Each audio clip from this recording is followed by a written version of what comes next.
Lovely to meet you too. You tell us what it tastes like. I sometimes wonder, like, why do we put ourselves through this? Your turn. It's your turn. In Fear Factor, this is for them. I mean, it's kind of like a political rite of passage. Antenna's moving. You know, you either do it or you don't do it. Say goodbye. Bye, baby. Yeah. That's right. You just got to do what you got to do. I know. Now that is why I'm the host. Man, it's amazing. It really is. What's up, guys? Boy Benny. American politics is effectively a popularity contest. The person who's the most popular with the best ideas, is the most liked, tends to win. And the person who isn't able to get their message out, isn't able to motivate people, they lose. So it's really important to be seen, to get your message out there, to have people listen to you and like you, and then to motivate people to go out and vote for you.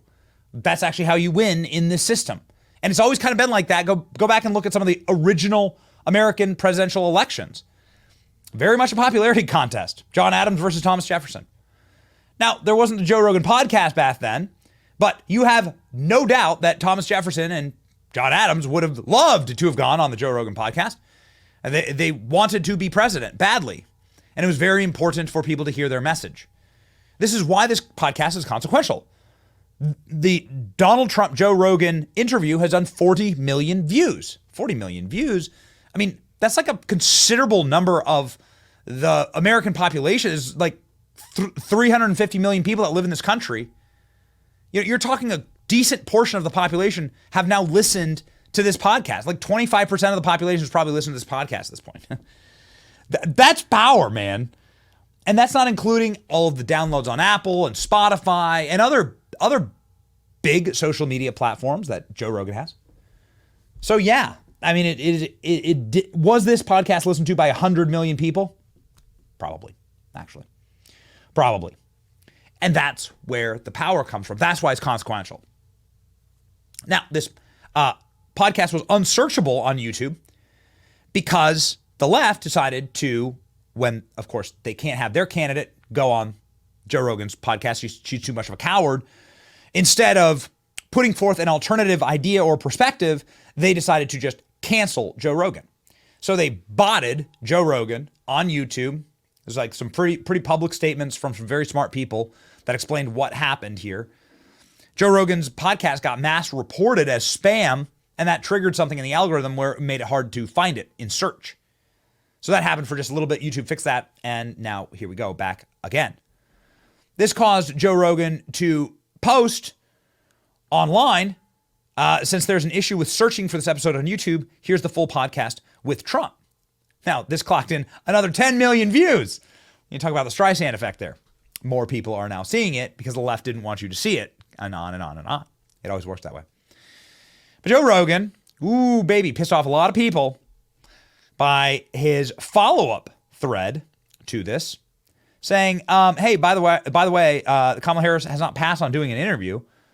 They just offered a date for Tuesday, but I would have to travel to her in Washington, D.C., and they only wanted to do 1 hour. I strongly feel the best way to do it is in the studio in Austin. And since it's Joe Rogan who has the power here, Kamala needs Joe, not the other way around. Kamala, you can come to me, he says. Well, yeah.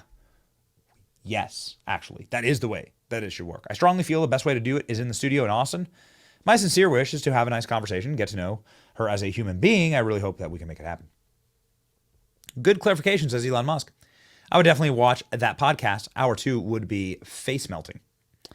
America deserves a 3-hour Kamala and Joe Rogan unscripted. Hope it happens. And she stops trying to dictate the terms. You have a format. It works. She should stop trying to change it, just like America. The batteries in her earpiece only last an hour. This is good. Yeah. In order for this to be equal, she needs to travel to you and have no time limits. That's exactly right. This is what Donald Trump did. Donald Trump throwing down the gauntlet.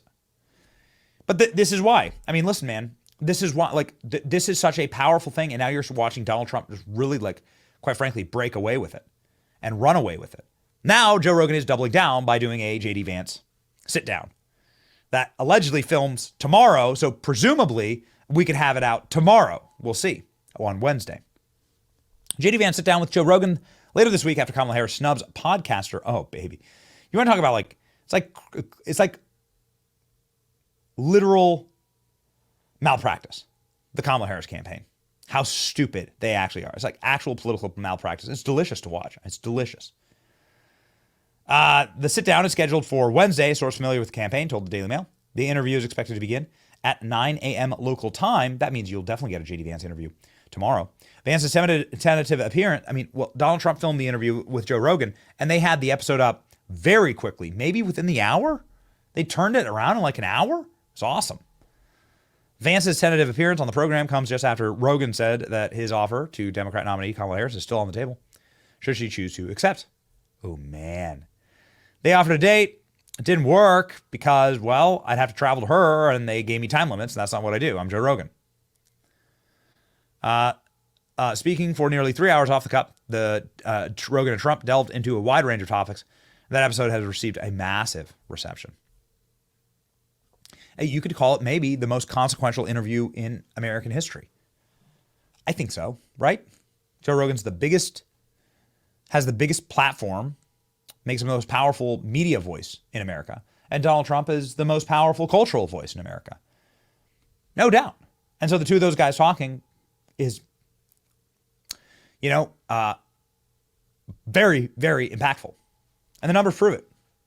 And the ability, the desire to censor it or to cancel it proves it as well. Okay. So the Joe Rogan podcast is happening. The JD Vance podcast now is happening, which is freaking awesome. JD Vance will sit down with Joe Rogan also, so you'll get the entire ticket there. Tampon Tim going to go and hang out with Joe Rogan? Doubt. Press X to doubt. JD Vance will sit with an interview with Joe Rogan tomorrow for his podcast. Source familiar tells me the interview is expected to drop later this week. It'll be taped at Rogan's studio in Austin. Wow, isn't that amazing? JD Vance is doing what Kamala could never do, sitting down for a full Joe Rogan podcast, just like Donald Trump did. JD Vance also doing Rogan. Political malpractice by the Harris campaign. They won't let Kamala sit and talk for a few hours, so JD is jumping on the opportunities. Genius. Genius. JD has been doing the rounds with podcasters. Tim Dillon here. Tim Dillon's done 1 million views with JD Vance's interview. You have Theo Vaughn, 3 million views. This was 7 days ago. It's great. And Kamala Harris sat with Shannon Sharp. And she got completely and totally ratioed. Look at that. Oh, man. So embarrassing. And they can't even crack 1 million views. He has 3.6 million subs, and he can't even crack 1 million views. President Trump sat for an interview with Rogan. JD Vance sitting for an interview with Rogan. Kamala refused because she's scared of answering questions about COVID. Waltz's idea of reaching independence is playing video games with AOC. Any questions? Yeah. Yep. No questions. No questions. What a nightmare. I'll tell you exactly why Kamala Harris won't sit for an interview with Joe Rogan. Kamala Harris can't answer simple questions like, why do you suck at this? Suggest that your momentum has slowed. Do you feel like the race is slipping away? I do not. And actually, and I agree with you. I think certainly polling is a measure, but to be frank, if I'd listened to polls, I would have never run for my first or second office. I wouldn't be here talking with you.